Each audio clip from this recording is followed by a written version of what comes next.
Good afternoon and welcome to Manor Park Classics, where we have an R53 Mini Cooper S, the car that I think is the up-and-coming modern classic hot hatch. Now, it's a bit of a mouthful that, but considering this is now a 23-year-old design, I don't think it has aged a single day, and we are now starting to see values slowly climb as people start to cotton on to just how good these little things are.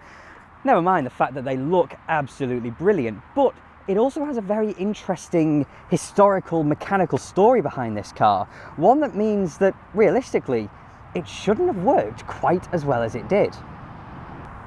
In 1994, the Rover Group, formerly British Leyland, was bought by BMW, and as part of that transaction the Germans got their hands on the Mini Mark. But in 1994 the Mini was still in production, and though not very popular by this point, Rover was thinking about developing the Mini into something new. They were thinking of taking the original shell and stretching it a bit, adding a hatchback and completely changing the mechanical componentry with things like hydrogas suspension and twin cam K-series engine. The problem was that BMW brought cash with them, something the folks at Rover had never seen before, and so there was finally the money around to develop an all-new Mini from scratch. The problem then, however, was the philosophy and the shape that a new car was going to take, because the Mini was radical back in 1959, and the folks at Rover thought, they wondered, should I say, whether they could do the same thing again and create a totally alien looking, but a really radical and popular new small car. BMW said no, we're going to go down the stylish, kind of premium small car route and create a retro pastiche Mini. However, in the event, it wasn't just a pastiche, because these things were thoroughly well engineered.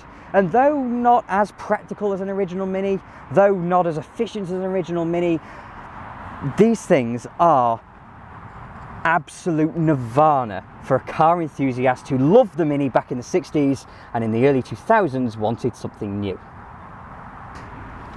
Naturally, however, BMW and Rover then started fighting, and the response was to allow Rover to engineer the car, but BMW to specify it. They also hired an American chap called Frank Stephenson to design it, and let's just take that as our first point, because what a fabulously good looking car these are. All the proportions are just like an original Mini, and yes, it's bigger, but it had to be bigger in order to meet modern safety legislation and in order to be a good car, because it had to be quiet and refined and comfortable, all things the original Mini certainly wasn't.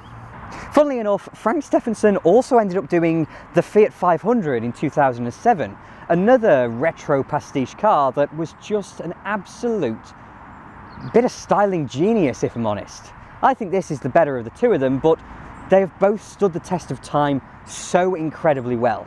Of course, the Fiat is still in production today in 2024, but this one could also very easily still be in production and people would still love it. It's just a fabulously good looking car. But with the suspension, it wasn't going to be double wishbones and trailing arms as Rover had specified the original Mini. Instead, it was going to be very BMW-esque. McPherson struts at the front and a version of BMW Z-axle at the back, which, funnily enough, is used in my 3 Series E46 over there. I don't know whether you can see it on camera, but these both essentially share the same rear suspension system. The difference is that BMW had no experience of setting up a front-wheel drive car, and Rover, well, they were probably the experts in the 90s at doing that, and so this is a Rover engineered car, as much as BMW would have liked us not to believe so. In fact, it also has a Rover development code, R50 for the normal one, R53 for the Cooper S is a Rover development code. The Rover 75 was R40. Bits of what ended up as the BMW 1 Series were actually R30, but more proper Rovers, the bubble-shaped Rover 200 was R3, the wedge-shaped Rover 200 was R8, and the Metro was R6. This is R53. It is a Rover, and it was built at Cowley, the former Morris plant that was by then part of the Rover Group. But you know what? Stop talking about development codes and stuff. Let's just go for a drive, because that's the point. It's a hot hatch.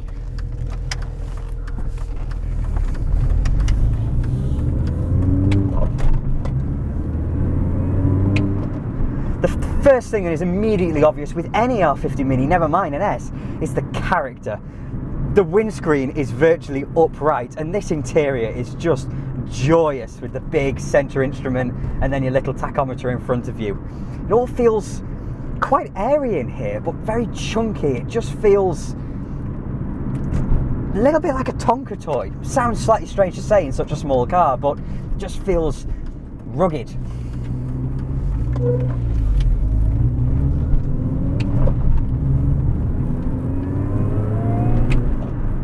That's supercharger whine. But for a minute we do have to return to that development story. The reason being is that things were not very rosy between Rover and BMW. Rover were absolutely hemorrhaging money, and it caused them to be known in Germany as the English patient. Certainly not a good look, and in the end BMW decided to split up Rover into 3 parts. BMW obviously retained Mini and the Cowley plant, Land Rover went to Ford, and MG Rover went away on its own and eventually went bust in 2005, as I'm sure many of us know. Where that matters for us is that this car doesn't actually have all that much Rover componentry behind it. Certainly all the electrical systems, as they were in the Rover 75 to be fair, are all BMW. Of course it has that BMW derived suspension, albeit Rover engineered. The early ones and Coopers did have a Rover gearbox, but the Cooper S certainly doesn't. What matters first though is the engine, because I mentioned before that a revised original Mini might have used the Rover K-Series engine, and fantastic engine though that is, it wasn't going to make it into this car for a number of reasons. First of all is that, well, BMW sold Rover, quite frankly. But second of all is the fact that apparently the K-Series engine didn't fit under the bonnet of this car because the bonnet line was too low. I think there was also something going on with tariffs, and it meant that it was more economical to buy in an engine from elsewhere, and the one they brought in was Chrysler's 1600cc Tritec engine. That sounds like an unlikely source, and it's also an unlikely engine because it's just not what you'd expect from the early 2000s. It's a single overhead camshaft. Yes, it has 16 valves, but it's just not the accepted wisdom. The Mini 1 and the Mini Cooper produced 89-ish brake horsepower and about 113 respectively, but it wasn't enough for a Cooper S, and so to make it really feel different, they put a big scoop in the bonnet and fitted it with an Ikon supercharger, which means it makes whiny noises, kind of like an original Mini. So I suppose it is character ingrained within it, but that means it makes 163 brake horsepower. And that's quite a lot. I couldn't tell you how much this car weighs, but I can tell you that it's more than enough.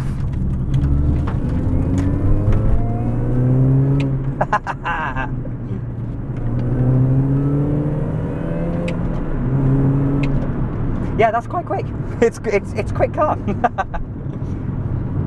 But what's flowing through this, as opposed to other hot hatches, is that a lot of hot hatches of this era had big naturally aspirated engines, and they're great because the power delivery is very linear. They're quite a lot more simple as well, potentially more reliable, but they lack a little bit in character.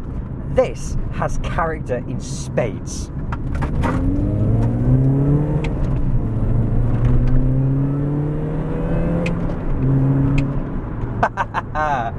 Oh, fantastic.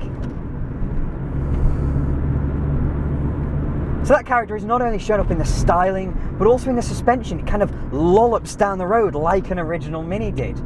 It just feels so different to any other hot hatch of the era. Then you get, obviously, the noise from the supercharger. I mean, come on. And also, that Tritec engine makes a wonderful noise of its own as well. It's very burbly. I like that a lot. And then there's the weight in the controls, because yeah, this car is not light to drive. In the gear shift, you've got to really get behind it to change gear. The clutch has weight to it. The throttle has a lot of weight to it as well. The steering, power assisted, of course. You know, it's not heavy, but it just has that little bit of something behind it. It's such a fantastically fun car to drive.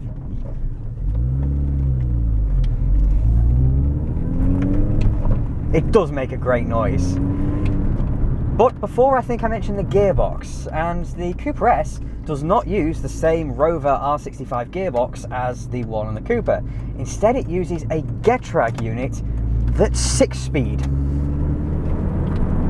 And that means that not only can you have quite close ratios, but it can also be nice and long for motorway use. It's a thoroughly well-engineered car, and frankly, considering the politics surrounding it and all the componentry from all kinds of different places, it shouldn't have worked, but oh my goodness, it did. I'd have one of these tomorrow. I would drive one of these very happily if you took my BMW off me. And I think that's as good a recommendation as I can give a car.